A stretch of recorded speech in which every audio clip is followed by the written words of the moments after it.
79 years ago this weekend, the Auschwitz concentration camp was liberated. It's the camp where more than 1 million Jews were killed during World War II. Here locally, events for International Holocaust Remembrance Day were held this weekend. King 5's Maddie White went to one of them in Tukwila. Maddie. I sure did, and it accomplished the mission that Seattle's Holocaust Center set out to accomplish, to educate and inspire by fostering the reunion of two incredibly special individuals. At the Museum of Flight. This is beautiful. It's not an unusual sight to see on any given Sunday. No, my husband started out with link trainers with a flight simulator. They were called link trainers, yeah. The sight of two friends soaking up the history. But look at what it was like originally. Oh my gosh. But what's special about Maud and Ingrid is Just brings back so many memories. they are the And history. if you don't learn from it, then you got to repeat it. This is a reunion of two families after that history, more than 75 years ago during the Holocaust.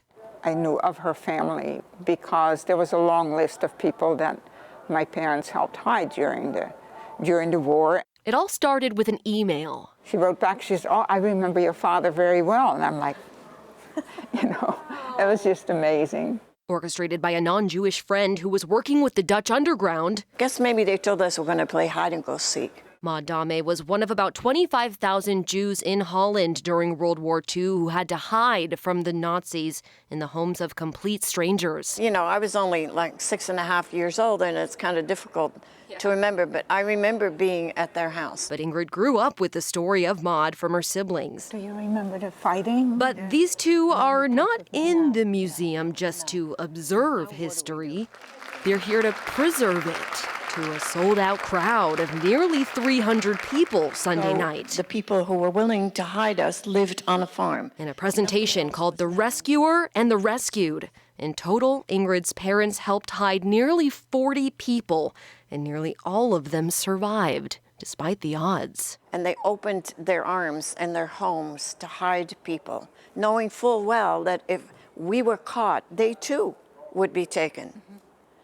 So it was just, I look back on that now and think how wonderful how people were. She hopes the memories can serve as a reminder for compassion. Maybe someday we'll have peace on earth. I hope so.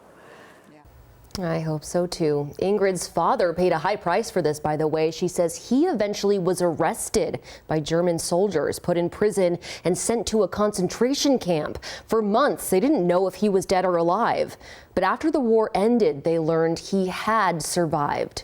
I'm Maddie White. Back to you, Madison.